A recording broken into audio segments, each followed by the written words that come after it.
2020. We're canceled our closed session, so we're just starting with a open session at 7:10 p.m. The meeting location is Oxford Preparatory Academy, South Orange County Campus, 23000 Via Santa Maria, Mission Viejo, California. And our teleconference location is Oxford Preparatory Academy, Saddleback Valley Campus, 22882 Lumont Drive, Lake Forest, California. The public, including the public attending a teleconference location, are invited to address the board regarding items listed on the agenda. Comments on an agenda item will be accepted during consideration of that item or prior to the consideration of the item in the case of a closed session item. Please turn in comment cards to the board secretary prior to the item you wish to address. Call to order and flag salute. Mary Campos, here. Joseph Haney is present. Raymond Jackson. Happily present. Duly noted. And Delight Travis. All right. We're now going to move to the flag salute. If you please rise and face the flag. Place your right hand over your heart and ready to begin. I pledge allegiance to the flag of the United States of America and to the republic for which it stands, one nation, under God, indivisible, with liberty and justice for all. Next up is approval of the agenda for the OPA regular meeting of the Board of Directors for January 23rd, 2020. It is recommended the board approve the agenda for the OPA regular board meeting for January 23rd, 2020. Do I have a motion? I'll make a motion. And do I have a second? I second the motion to All approve. right. All those in favor of approving the agenda for tonight's regular meeting, say aye. Aye. Those opposed, this motion passes by a vote of 3-0. Closed session has been canceled. We move now to public report of action taken in closed session, which was nothing. Consent agenda items are as follows. A, approve the minutes from the OPA regular meeting of the Board of Directors on December 12th, 2019, the OPA special meeting of the Board of Directors on December 19th, 2019, and special meeting of the OPA Board of Directors on December 23rd, 2019. And B, approve personnel items, actions noted below. It's recommended the board approve the consent agenda items A and B. Do I have a motion to approve the consent agenda items? You have a motion to approve consent items A and B. All right. Do I have a second? I second. All those in favor of approving the consent agenda, say aye. Aye. Those opposed, this motion passes by a vote of 3-0. Next up is public comment, oral communications, non-agenda items. The public, including public attending the teleconference location, are invited to address the board regarding items not listed on the agenda. No individual presentation shall be for more than 3 minutes, and the total time for this purpose shall not exceed 15 minutes. Ordinarily, board members will not respond to presentations and no action can be taken. However, the board may give direction to staff following a presentation. Please turn your comment card into the board secretary prior to this agenda item. Do we have any comments for public comment? Okay, up next is staff report. Staff reports are limited to 10 minutes. And we have OPA, South Orange County, Ms. Alvarado, Chancellor, and ASB students, but not students.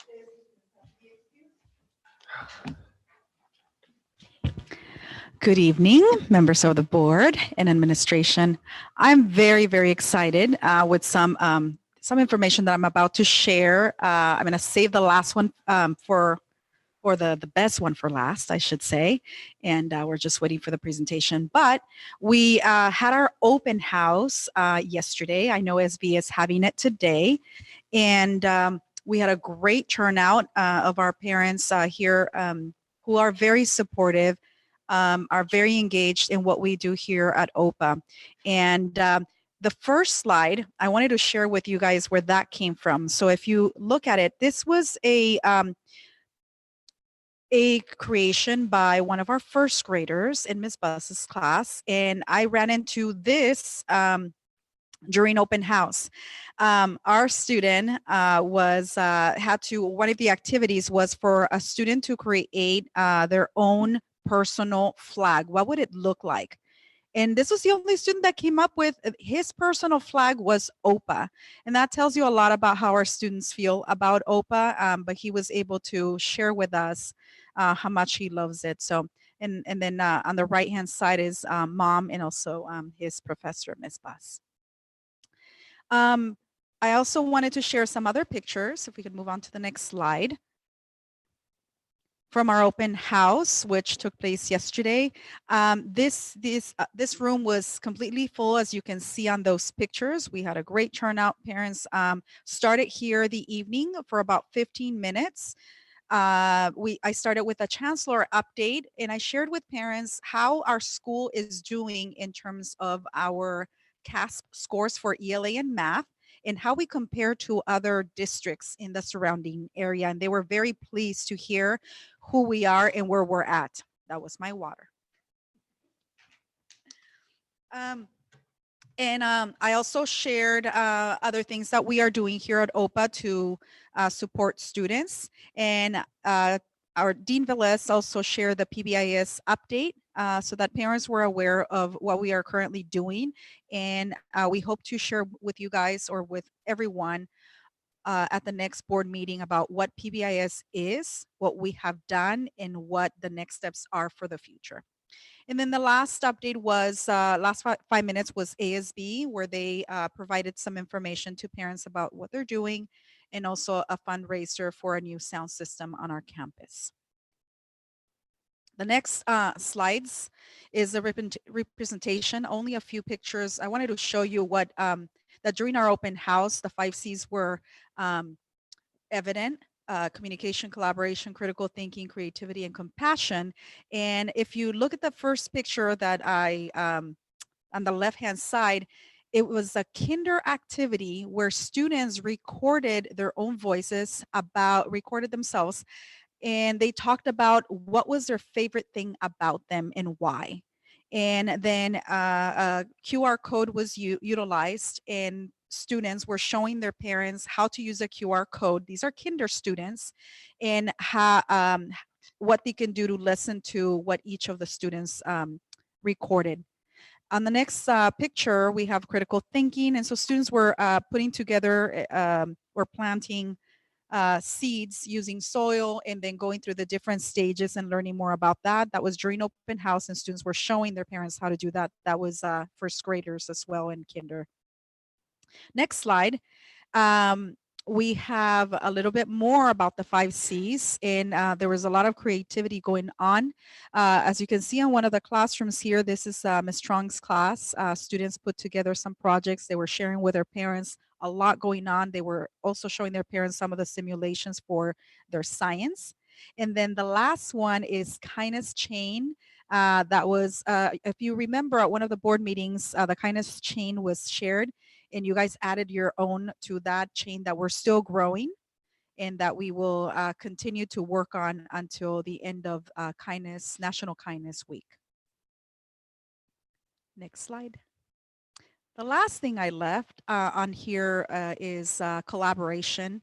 And this was teachers worked together with their room parents to create their door decorations. So each of our teachers work with their room parents, and that's what they came up with. These are just some of the pictures. I had an opportunity to go walk through every classroom, and I saw a lot of great things going on that night. Lots of happy parents, happy students. Parents stopped me and thanked us for what we were doing for our champions. Move on to the next. National School Choice Week is coming up. It's next week. And I wanted to share with you that we were chosen to be highlighted as a school for School of Choice Week in the Southern California region.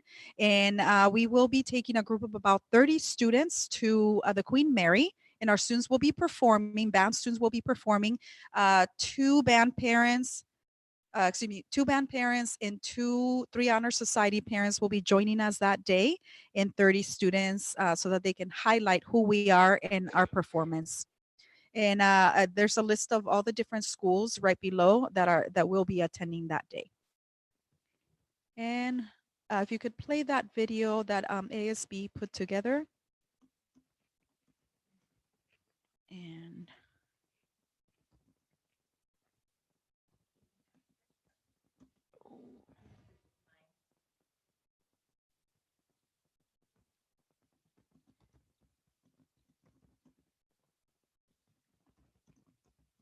that video will be posted on our website as well, so that parents can see, and basically the video is about why our students love OPA and why is it their school of choice. And if we can't.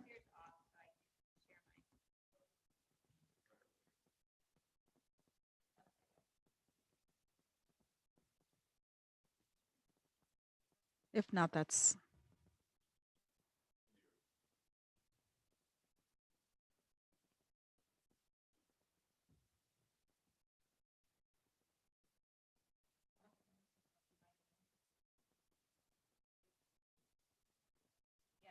Okay, that's okay.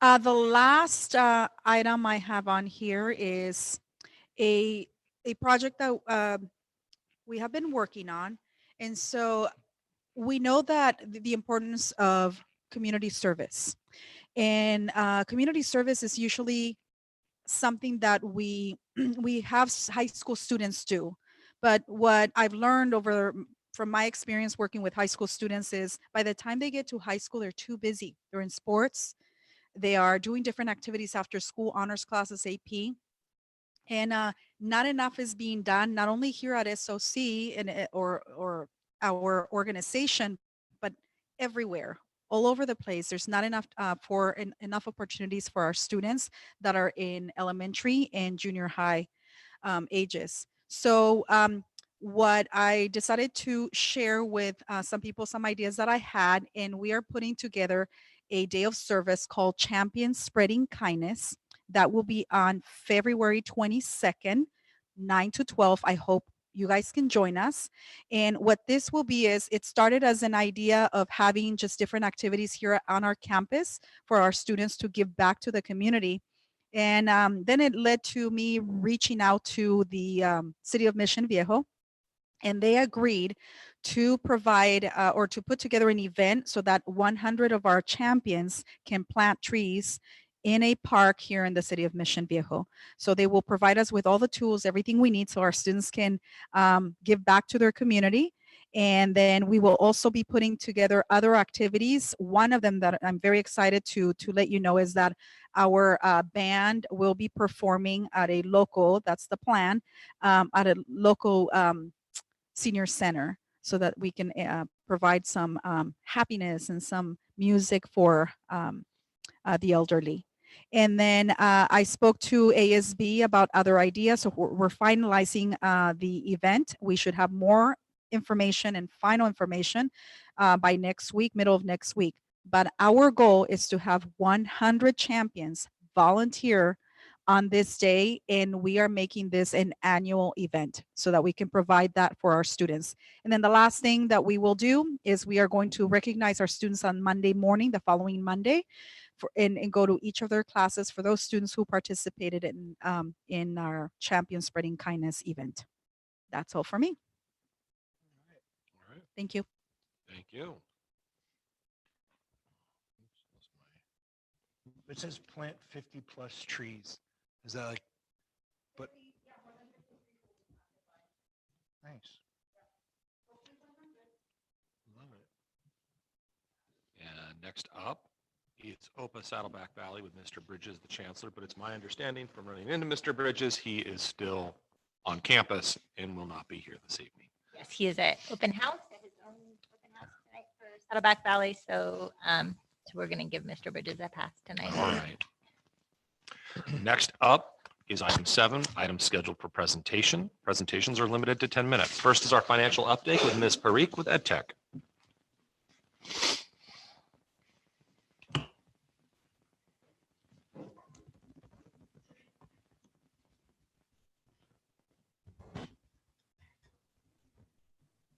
So today we're presenting the combined November and December financial update. So last time we had presented the October update, and this incorporates actuals through December.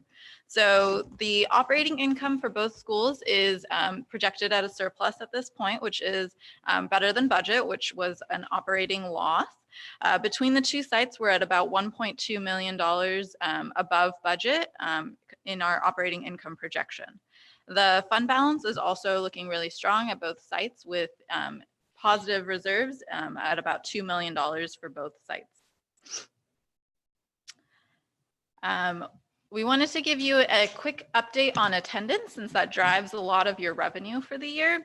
We have your P1 ADA, which is the average of the first half of the year of your attendance. It gives us a good idea of how your attendance is actually doing for the year.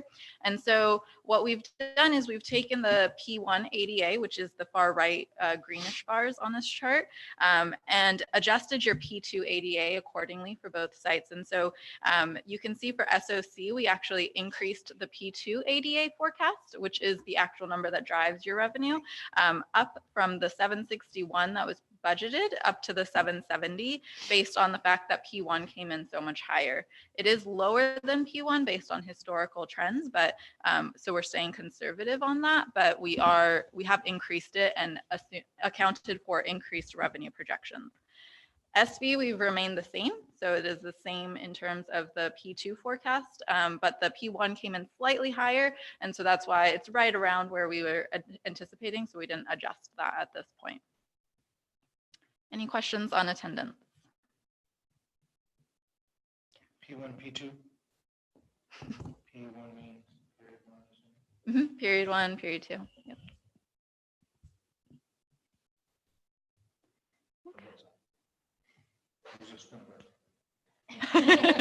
Real challenging. Yep.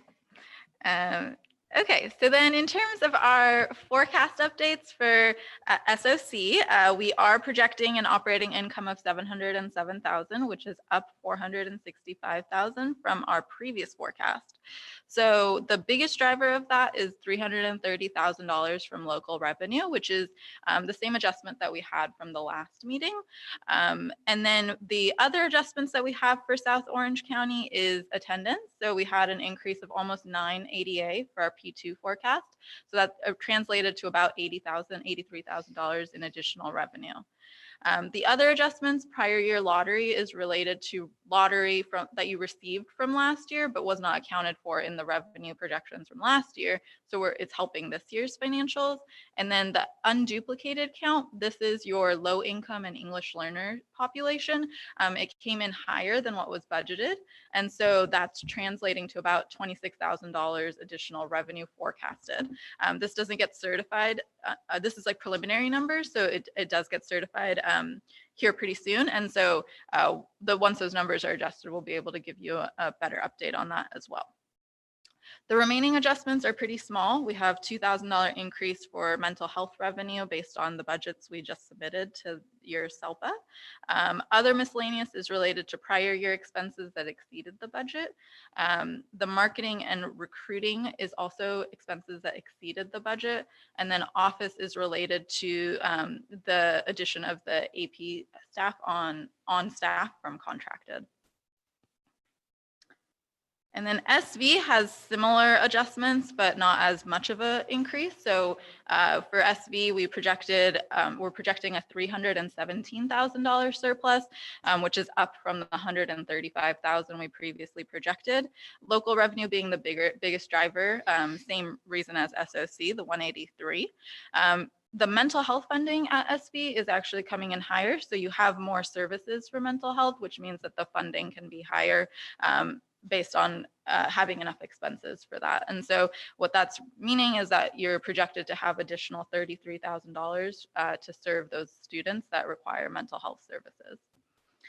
And then the lottery revenue is the same as SOC. It's smaller, $12,000 from prior year. In SV's case, the unduplicated population actually slightly decreased. So it's about $1,000 difference. Office is the same in terms of the contracted to staffing. Other miscellaneous is related to prior year expenses that came in. And then marketing and recruiting exceeded the budget. The one difference here is the aid. We did add an additional aid based on actual needs for students.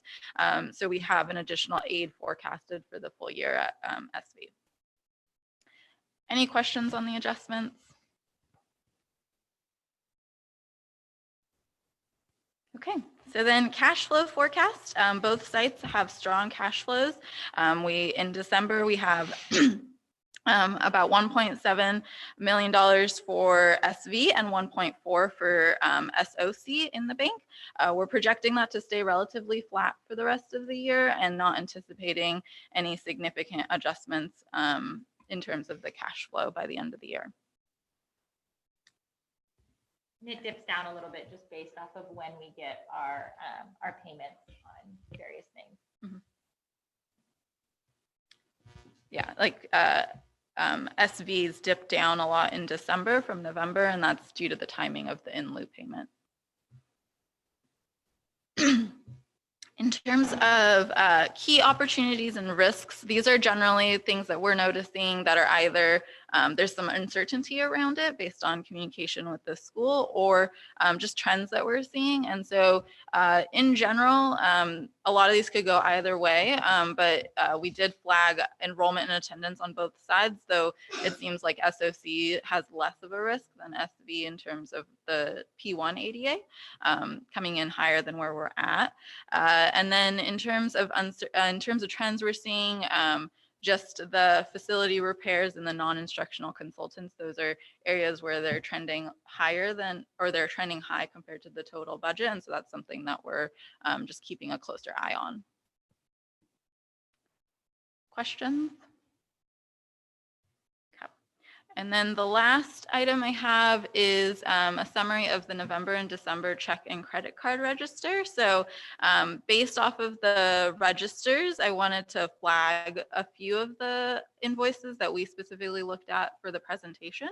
And so you can see here we have, I listed out the checks that are listed, and then on the far right, the notes as to why we flagged them, and then the account that it's related with. So in the slides before, we were talking about there was a couple $1,000s adjustments related to prior year expenses, and so you can see that's related to the first item, the Connor Fletcher, and the fourth item, Colonial Life. So those were items that came in that we weren't expecting to come in at this point, but they're related to prior year expenses. And then same with the marketing, that was an area that exceeded budget. And you can see there's 3 checks that came in where we specifically noticed that those were exceeding the budget. And so that we flagged those as items that to look further into. And then the last one, the round bricks, that was non-instructional consultants. So that's an area that we're monitoring based on the spending. And so that was a larger bill that came in for a vendor that isn't being used anymore, and so we wanted to we noticed that one was an anomaly compared to the other invoices we were expecting. And that is all I have for the financials. Does this have did the state budget update make it in? Do we put the state budget update slides in this one? It's at the end. Oh, it's at the top. Okay. Perfect. Okay, so I just wanted to give you also an update on the preliminary budget for next year. The governor released his proposal a couple weeks ago, and so just want to keep you in the loop in terms of where we're at in terms of funding at the state level. So the key takeaway that we're noticing is that the focus on funding has shifted from increasing the LCFF funding to more one-time funding, more restricted funding. What this means is that you're receiving less unrestricted dollars per pupil, and in order to kind of maximize funding, you're looking at having to tap into other single sources of funding rather than just getting a amount per student based on the population that you're serving. So LCFF in particular decreased in terms of our cost of living adjustment. What that means is we're still going to see an increase from this year to next year in terms of a per ADA amount, but the increase won't be as high as we were previously projecting. The other funding that's listed, there's $900 million set aside for teacher shortage and support, and about $645 million for special ed. Those funds, if charters would be eligible, those would be funds that would probably be restricted in nature, or it might be something that you have to apply for. We're still trying to find out more information on whether charters can even tap into all of these sources of funding, or if they would be more for district schools. And so more info to come as we find out more information, but just want to keep you in the loop in terms of what funding is looking like for next year, since that will drive a lot of how much revenue we have available to build the budget next year. And that was all I had for the financials, unless there's any questions. we give you copies of contracts? So when we approve, for example, a new vendor relationship, because I noticed like there's $7,500 for a communications lab in here. Mhm. It sort of stands out, but you know, you're expecting to get 10 more of those Mhm. or 15 more of them or whatever. Mhm. Yes. We don't typically get contracts. We just get the invoices, but we do. So in our finance committee last week, we talked about like the items that we're flagging so we can get more context about, oh, this is something that's going to be ongoing, or this is Got like it. what type of contracts there are. Got it. And so, for example, this Colonial Life, are we expecting that to continue to exceed budget? Just like we're expecting communications lab to, because that's going to continue. I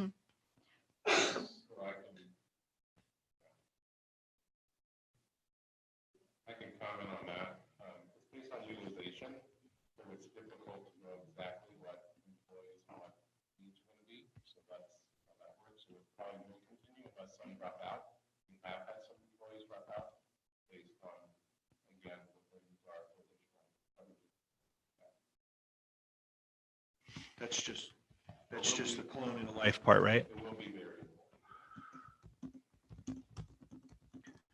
But I can tell you with some degree of confidence that the communications lab thing is going to continue. So you can expect that and build that into whatever models you have. So when we meet, they bring anything that's flagged to us, and then if it is an ongoing expense, then we'll let them know so that way they know not to continue to flag those expenses in the future. But this was also one of those kind of checks and balances just to make sure that if there is something that stands out that didn't occur in our previous check register, that we kind of reconcile that when they see it, and then we can let them know that that's an expense that's a one-time expense or an expense that we're budgeting out for a certain period of time, and sort of have that check and balance. I think it would be really good if there's a way that when these new contracts are signed, that it's just added into the forecast modeling and projected out until the contract expires, because it's a little bit just more helpful with predictive modeling.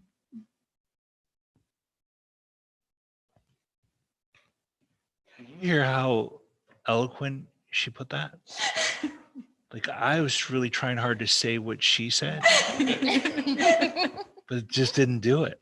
It's just did. Okay. I totally got what you're saying. Thank you, Joseph. Phil was there. I hear where you're going. I got Goodness, both of she you. landed You the just plane. had different ways of expressing it. It's all right. Thank you. All right. Thank you very much. You're welcome. But Dr. Kernan, I'm gonna Did you- stay. you can just stay there? I'm just gonna say. I figured as much. Because the next up is B, the California School Dashboard for OPA schools.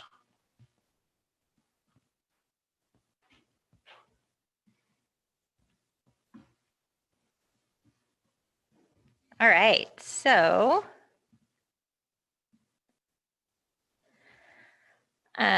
every year, our California, the accountability system is presented to the public using the California School Dashboard System. And it's really a way to help parents kind of understand how their school or their child's school is doing compared to other schools in the area, compared to the state. And they do it nowadays. It used to be API, and so it was sort of a static number that nobody really understood how it was calculated. It was a very complex calculation. So now they've made it a little bit more user friendly for parents and other stakeholders. And basically, different indicators are measured based off of current year results or the status, and then whether the results improved or didn't improve from the prior year, or the progress made by the school on those different performance measures. And in the dashboard, they've gone through a couple of different iterations of how to present these, from the little circles with the little pie shapes. And now they have sort of these little dashboards with an arrow pointing kind of like your car gauges. And so it's represented by still the different colors. And then if there's fewer than 30 students in a group, to protect confidentiality, they don't actually show the information for that group. So the different indicators, because we are an elementary and a middle school, high school has a few more indicators, but we are judged on our ELA performance, math, English learner progress. A new one that is affecting a lot of different schools, chronic absenteeism. Chronic absenteeism is students who miss more than 10% of the school year. So in a 180-day school year, that would be students who miss 18 or more days during the school year. So those are students who are really absent a lot, not students who are just absent every now and then for being sick. And then suspension rate. And then in a board presentation a couple of months ago, I presented our local indicators. Those are indicators that we monitor ourselves. And so those are things like, do we have highly qualified teachers? Do we have any teacher vacancies? What are our resources and materials, facilities? Are we implementing the curriculum that supports the Common Core standards, parent and family engagement, doing a local climate survey, which you will all receive a link to participate in this week. And our students in grades 4 through 8 will be participating in, and all of our staff members will be participating in. And then we also have a survey for those community partners that we work with. And then, do our students have access to a broad course of study? So the results for 2009 are now public. 2019, about 10 years ago, are now public. So starting with Saddleback Valley, we are performing, of course, very well academically, and our students are definitely doing well. We are in the green area for English language arts, blue, which is the highest level for math. That chronic absenteeism, we're in the yellow, and I'm going to talk a little bit about why that is in a minute. And then our suspension rates are in the blue. We have very low suspension rates.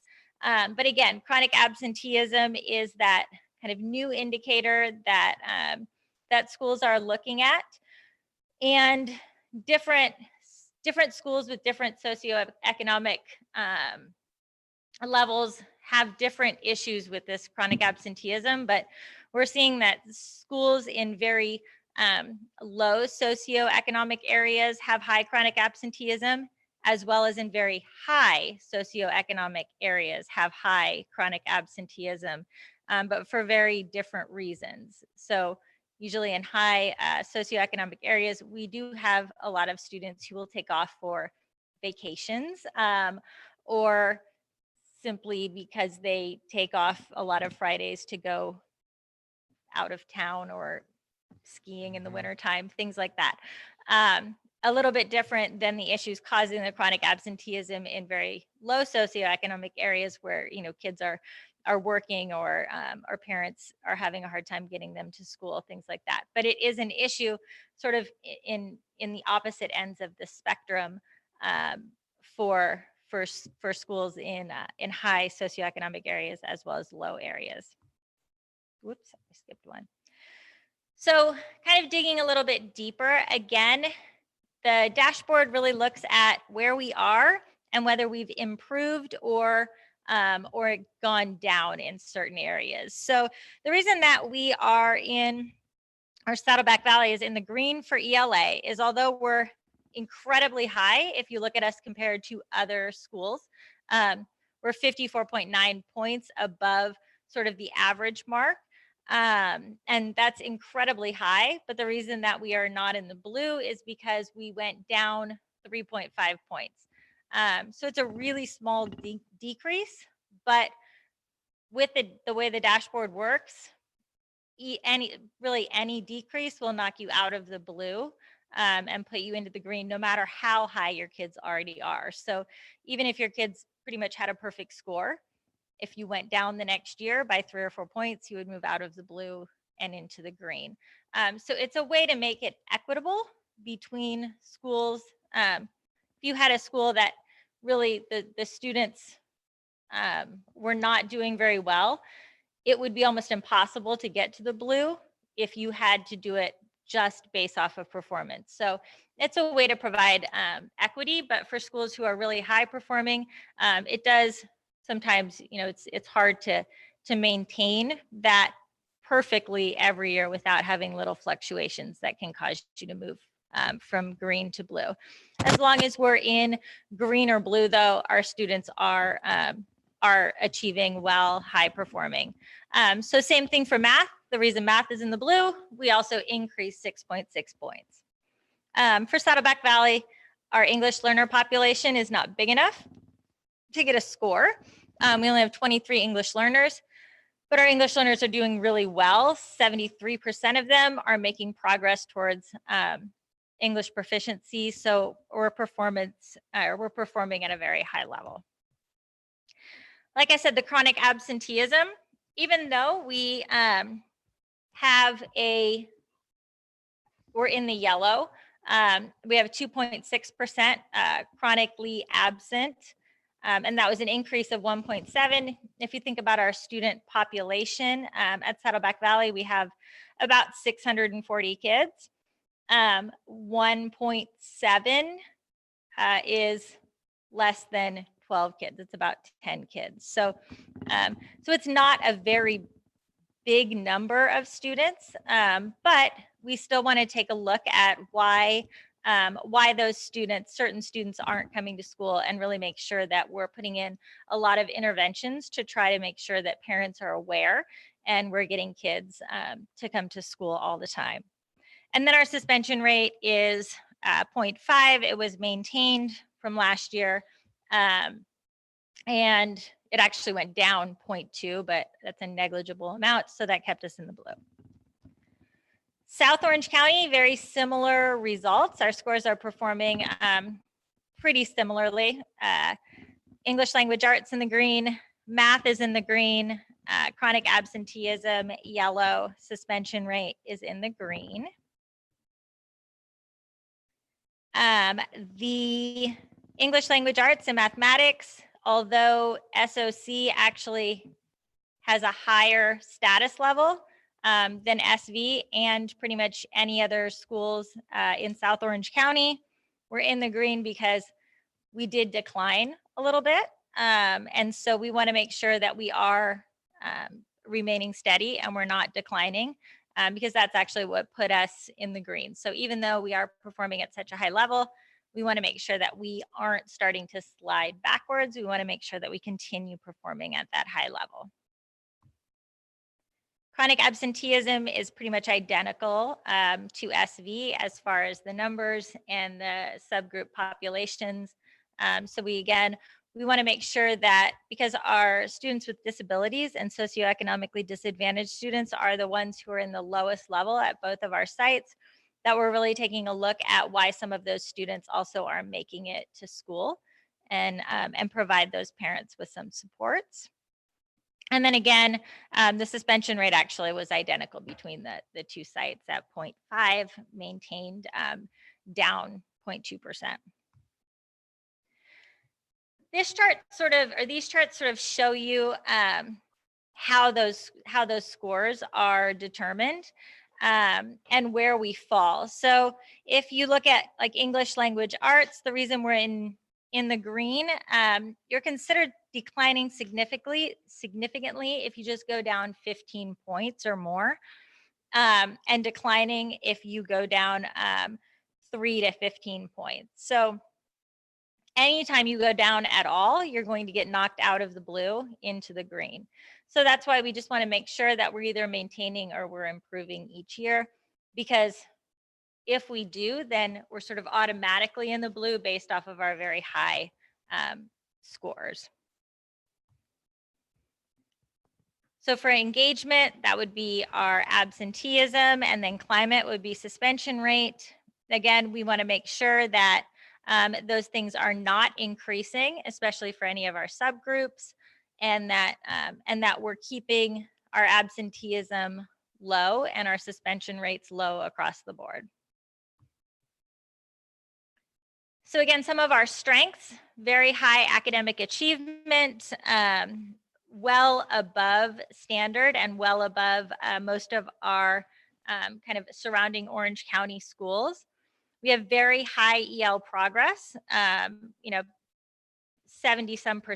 of our ELs making progress towards English proficiency, meaning that on the LPAC, they're either maintaining their level or they're increasing a level, at least one level each year on the LPAC.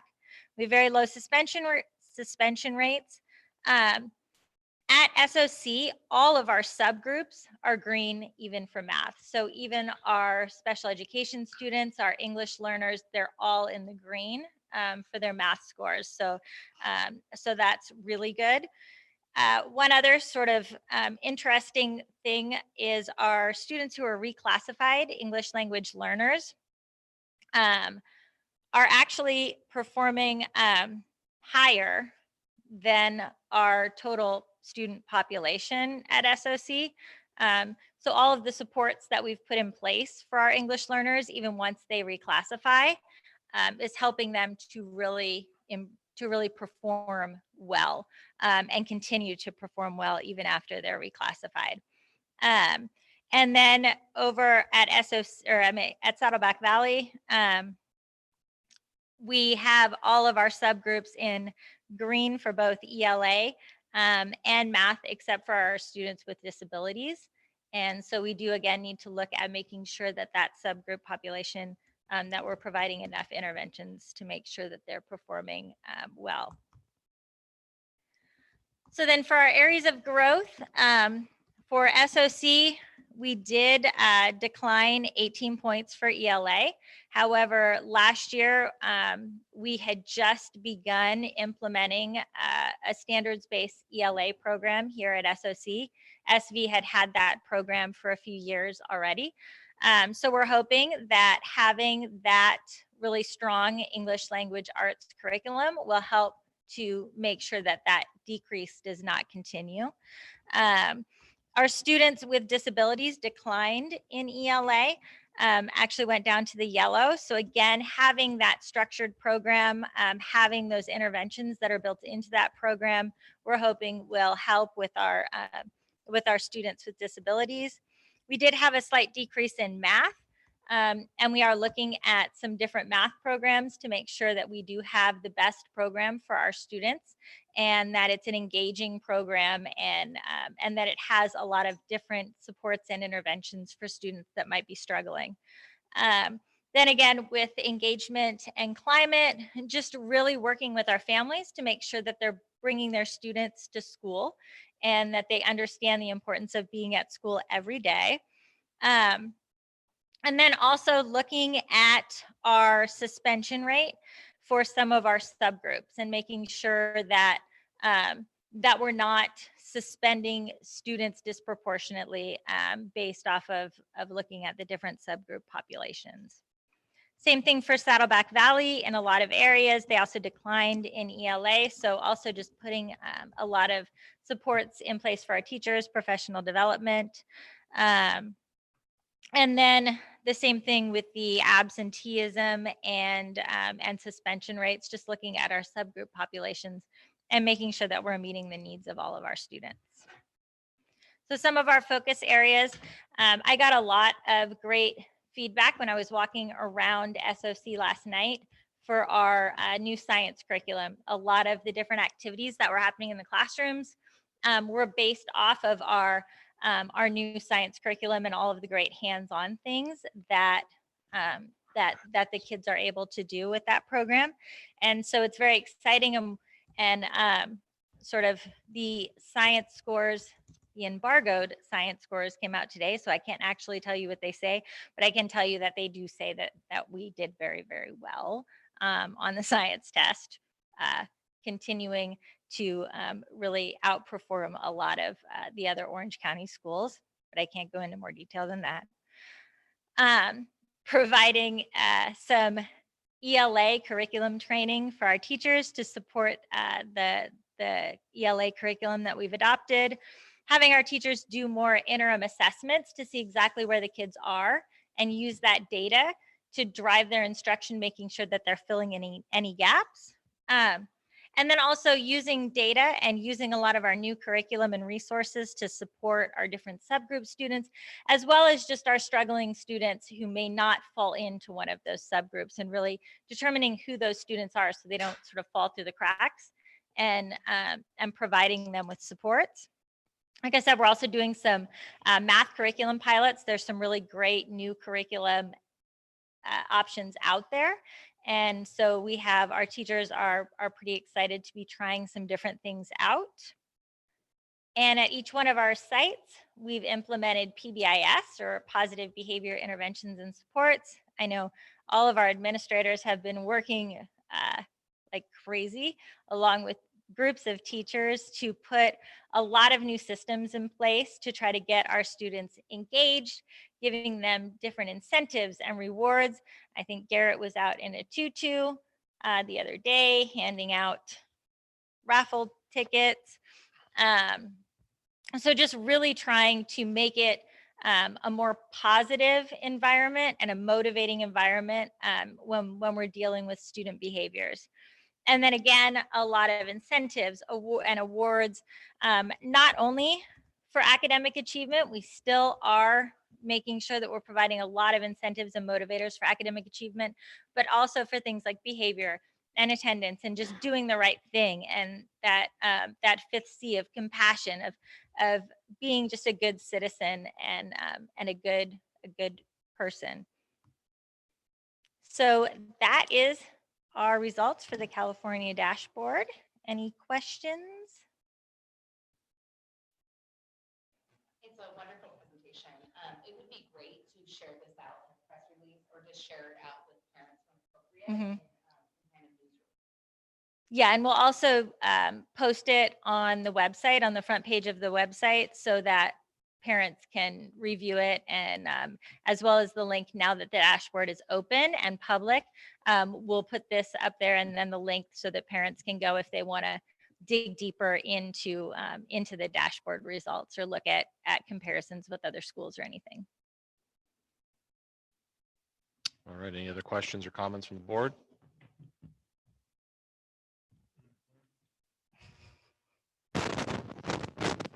Great job.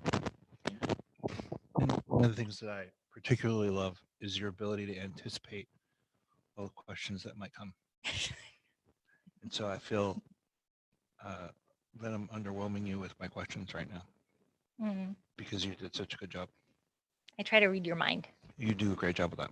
It's a little scrambly, but yeah, that's good. I can sift through it a little bit. But man, it seems so harsh though, that you can be doing so well and fall off 4 points, and that just bumps you right out. Yep. Even though you're doing.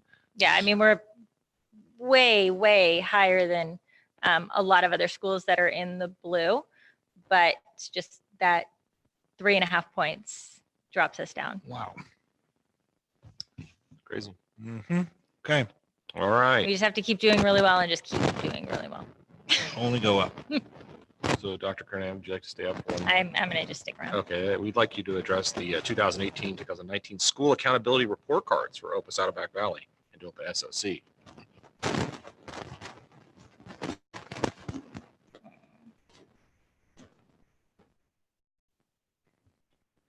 One moment.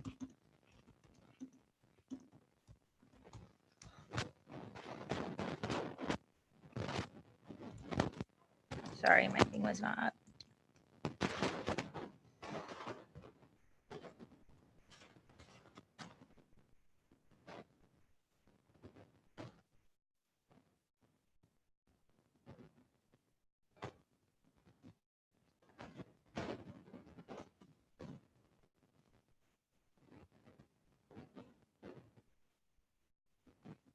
Okay.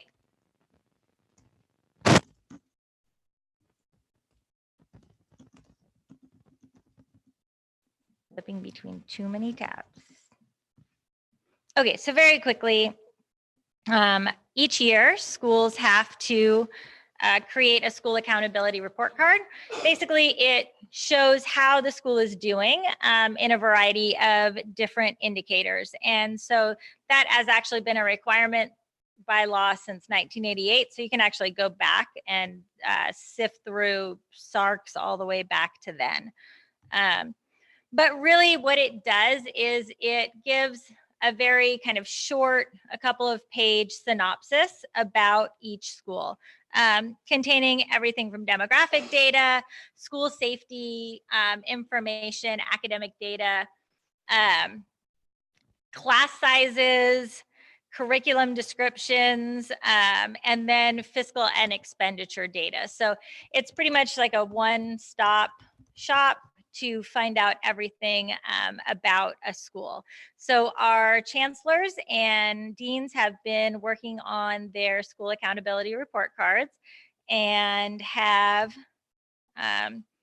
created those for you. They're in the board packet, but we also will have those posted online where parents can see them. They're posted all the way back for each one of our school sites on our website, as well as on each one of the school websites, or parents can actually go to the CDE website and they can see those school accountability report cards for each school.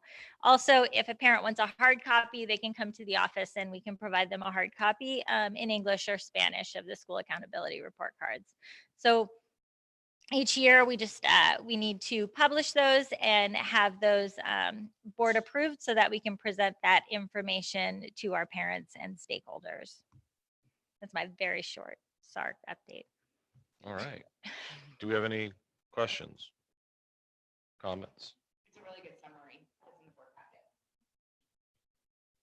Yeah, the chancellors did a really good job of putting everything together. All right. That takes us, well, I think we're done. I can.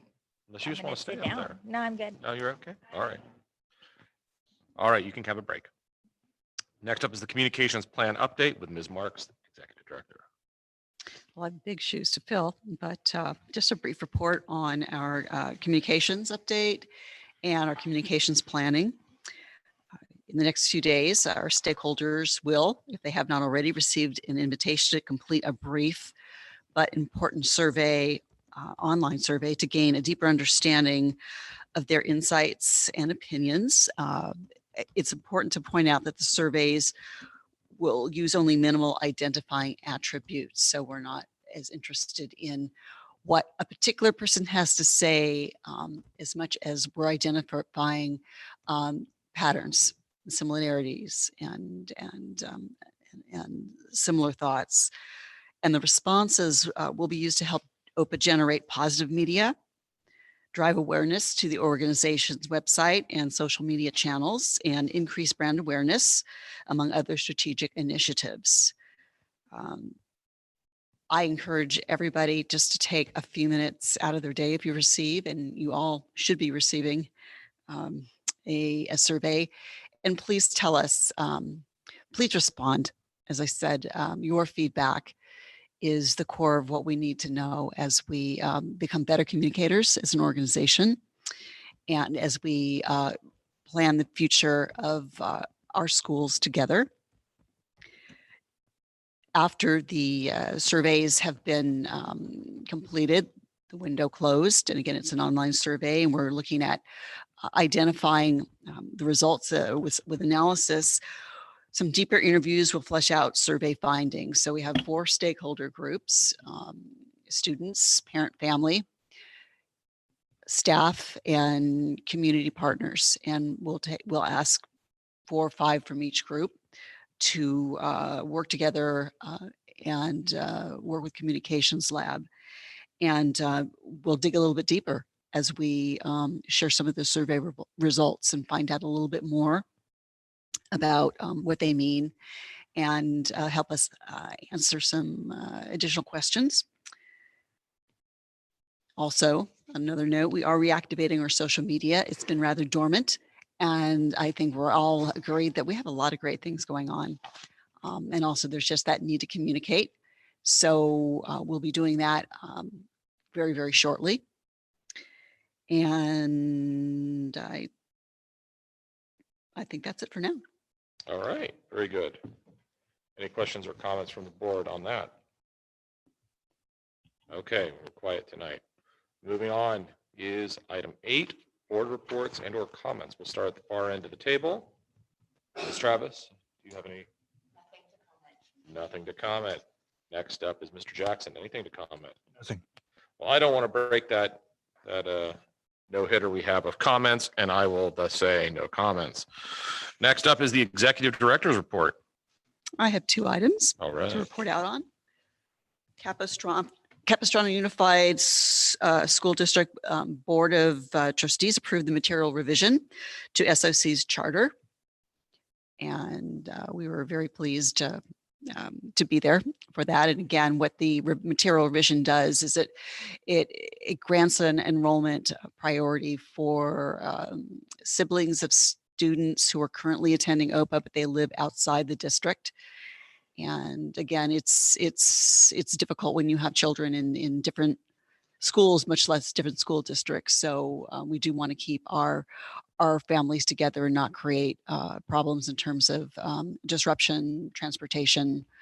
And I think this will, again, it will benefit our families. We don't have that many families this will affect, but for those that are affected, again, it will have a very positive impact. So I'm pleased to report that.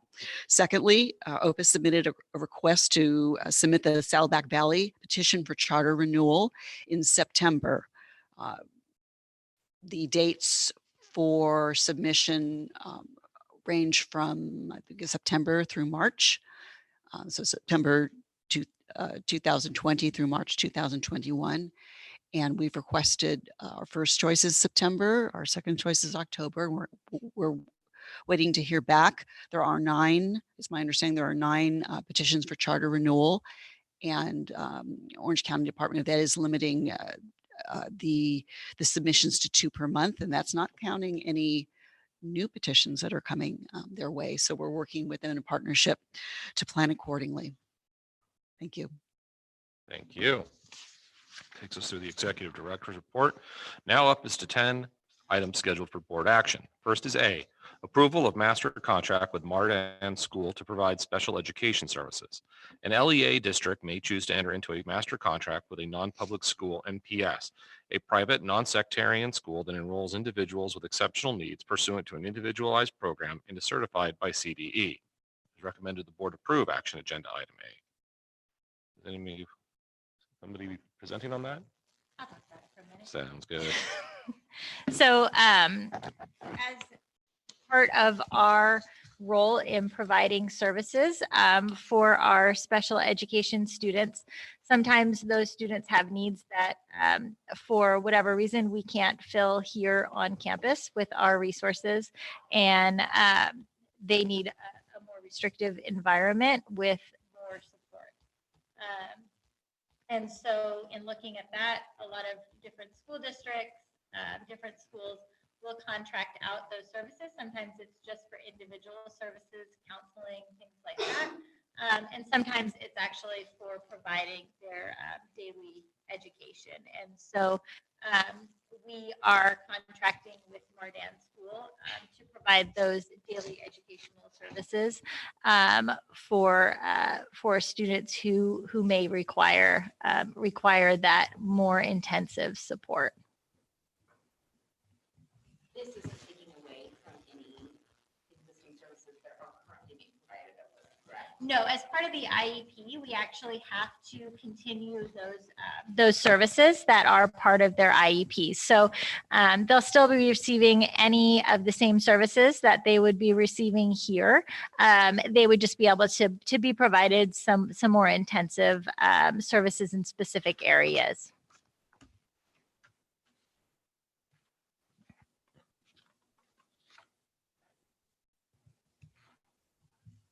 Go ahead. It's awesome. And this is the standard master contract that our SELPA, which we belong to as a special education consortium utilizes in all of in the contracts that that all of their charters have with outside agencies.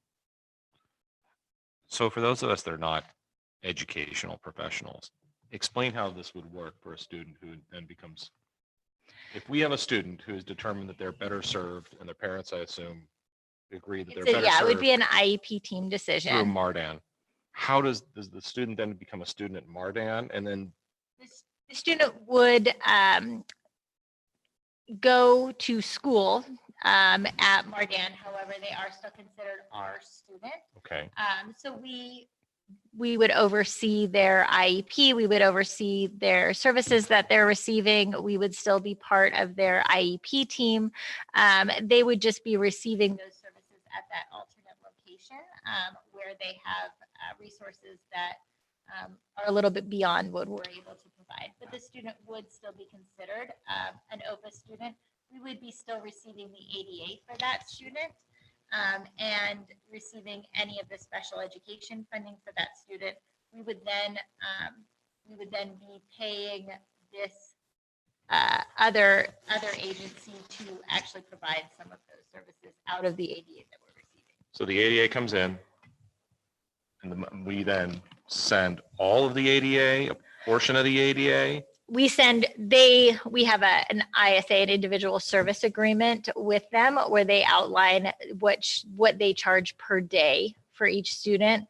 And then any other services that we would provide. And then out of our general fund or out of our special education funding, as well as our mental health funding. This is one of the reasons why we have made sure that we are applying for all of the mental health funding that we can, and that we've documented everything for that. So out of each of those pots, depending on, because their special ed funding and mental health funding are restricted funding sources, depending on what those individual services are, we would use that money from those different areas to fund that student going to that school. So what I was trying to get to was, is this something where you would go out and seek competitive bids to find 2 or 3 different providers that provide the same or comparable level of services, and then we look based upon the price? We can't really look based upon the price for this because it really has to be who can provide the services and who has the availability to be able to take that student. We But if did had look 3 at providers that multiple providers, okay, but we looked at them not just based off of price, but also based off of, are they able to provide the services that are required and are they approved by the state? right. So I'm saying that's your threshold issue. Mhm. Can they provide the services? Are they approved? And we'll assume we have a pool where we have 2 or 3. Do you There are then no- look at yeah. fees, or how does that work? We do look at fees as part of that, kind of looking at those different providers. In this case, there was a limited number of available providers in our area. Okay. So we did look at 4 different possible providers. One of them did not have any availability to take the student at this time. Another one was a little bit more of a restrictive environment than this student actually needed. And so we need to also look at the different services the student needs. And then out of the other 2, it was also sort of based on how much other outside support we would have to pay for. At one of the other places, we would also have had to pay for a lot of extra outside support to come in from other agencies. So we wanted to make sure to keep that all in-house, and that actually saved us the money from not having to bring in a lot of extra outside service providers to come in there and provide additional services. So boiling it down, it's really not that you can go out there and find apples to apples, because you're lucky if they're even all in the same. Yeah. Well, And- fruit, it's vegetables, it's all. And we also have to look at distance Right. because we are required to provide transportation. And so also we don't want a student having to go 40 or 50 miles away. We try to keep it so that the students are close. Also, if they're close, then we can often enter into a transportation agreement with the parents where we're just reimbursing them for their cost for transportation rather than going out and having to spend a much higher amount of money on a bus or some other type of transportation for the students. So kind of looking at a really wide variety of factors to try to come up with what is the best alternative for the families and for the student and for us as an organization working with the other organization. Then one last question. How did we handle this in the past? Did we have an arrangement like this in the past? Did we? No? No. No's the answer. Okay. No's an acceptable answer. So how are the needs being provided if we didn't have this? Well, we did have some needs. A lot of times those were handled on site, but sometimes not in the most appropriate environment for the student or for the other students in the classroom. And I thought transportation, because it's charter and school choice, that transportation is not mandated. With any special ed, if we're changing placement for a special education student, then we're required to provide transportation for that student. So what I hear you saying is, just like everything else, we're trying to be the best school we can be. And so however we were doing it last year, the year before that, we want to make sure that we're doing the best thing we can with all the information that we have and all the resources that we have and all the connections that we have. And Yep, we want to provide the best education for all of our students, no matter what their needs are. awesome. And that's what makes our executive team so fantastic. I even say awesome. Fantastically awesome. Fantastically awesome. Happily awesome. All right. So do I have a motion? Oh, one last question. You said this is a standard agreement. Do we have legal look it over?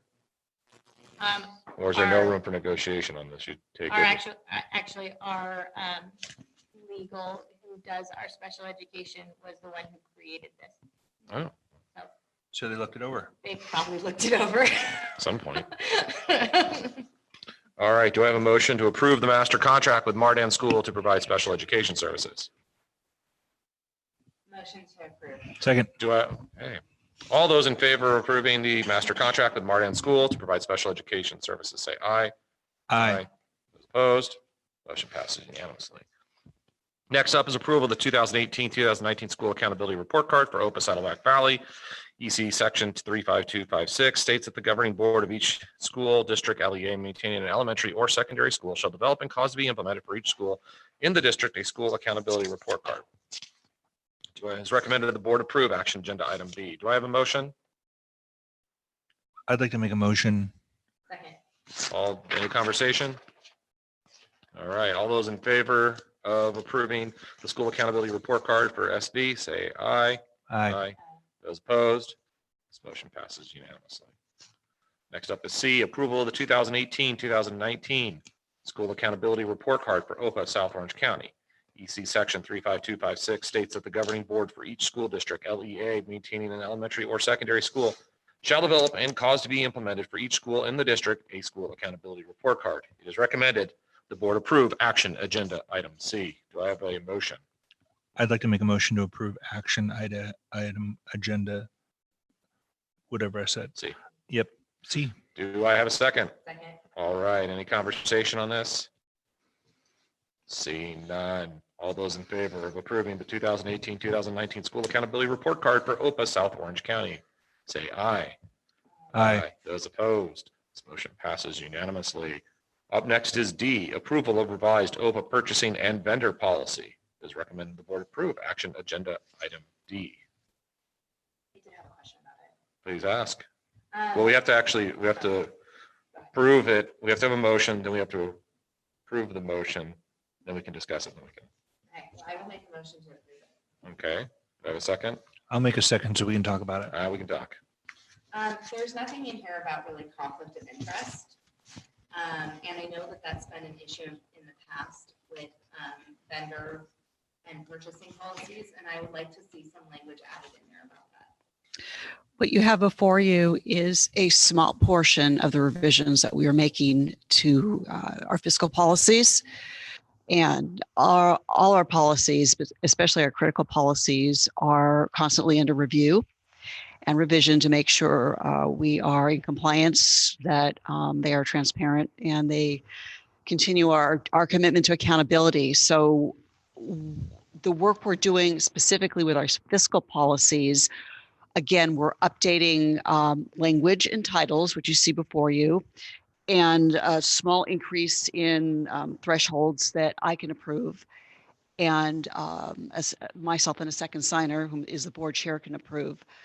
The additional policies are being updated. These are just critical changes that we needed right now.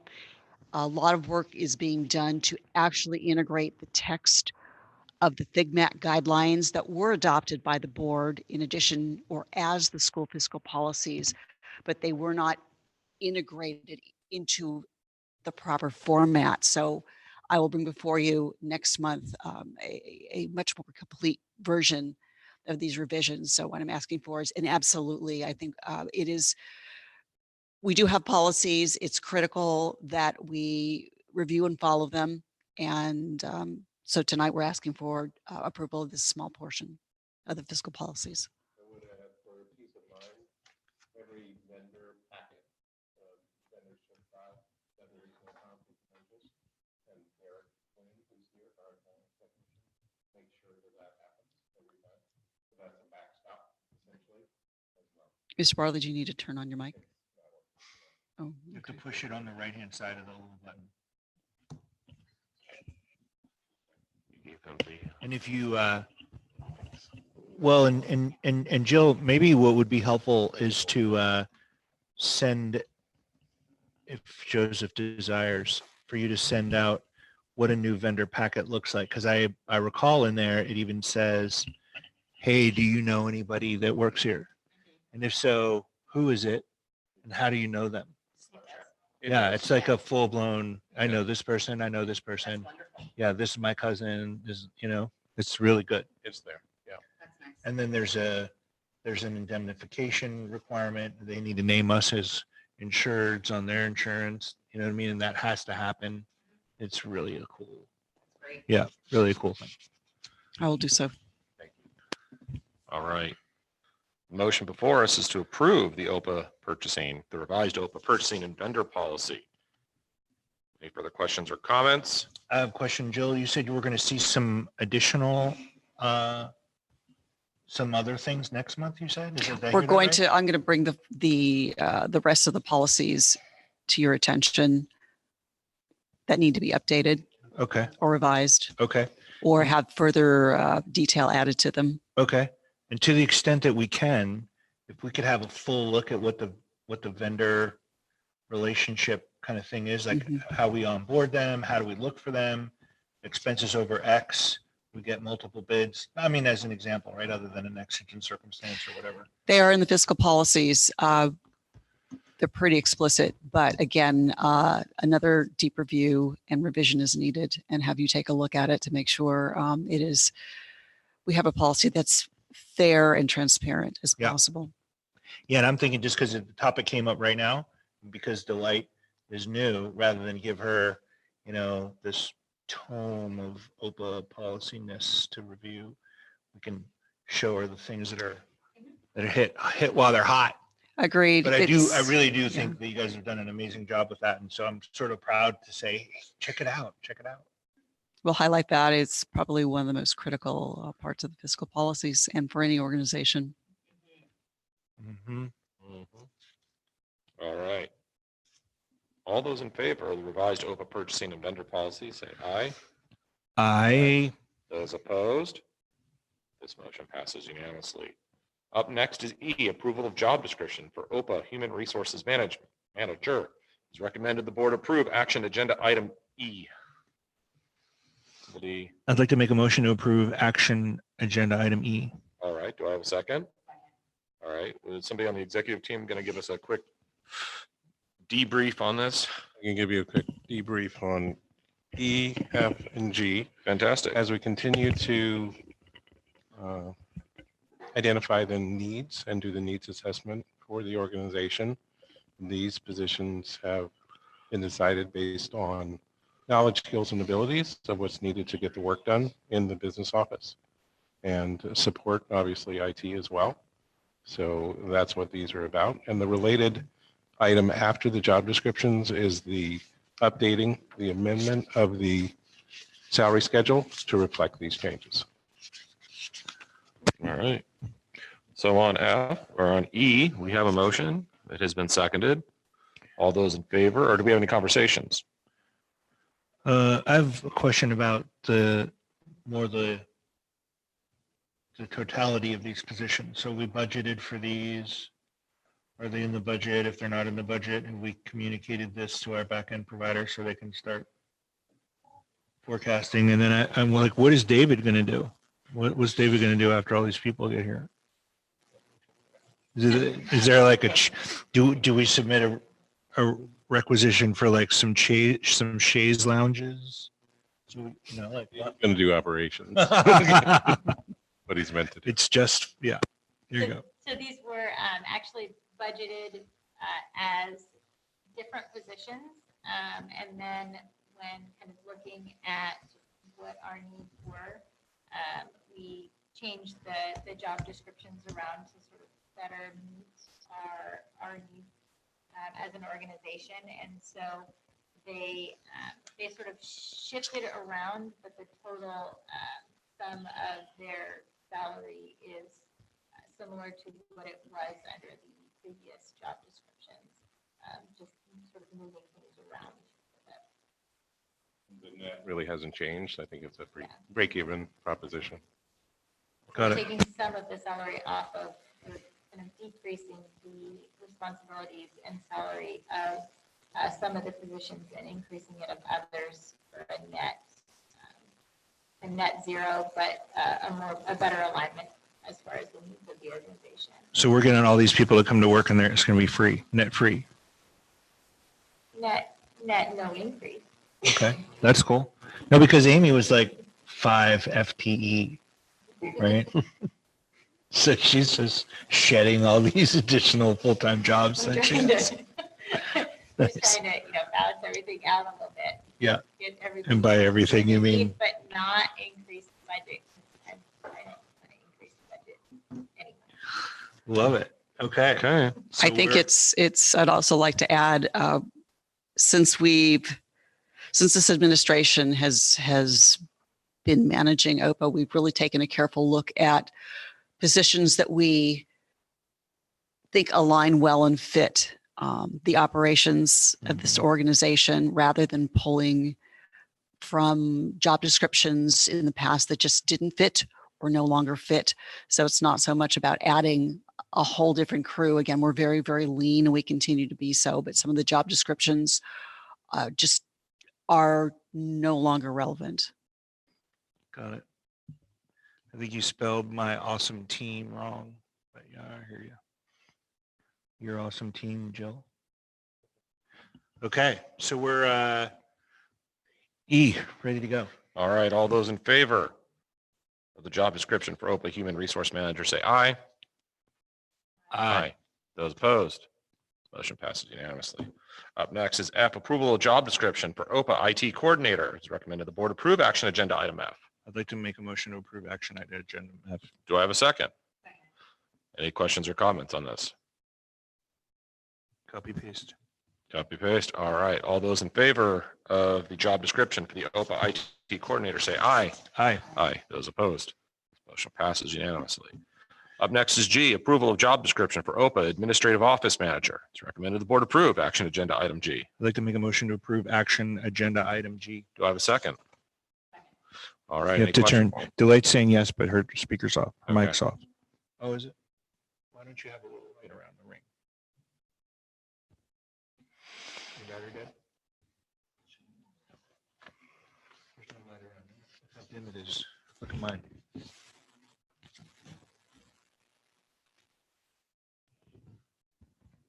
Oh, yeah. Big time. All right.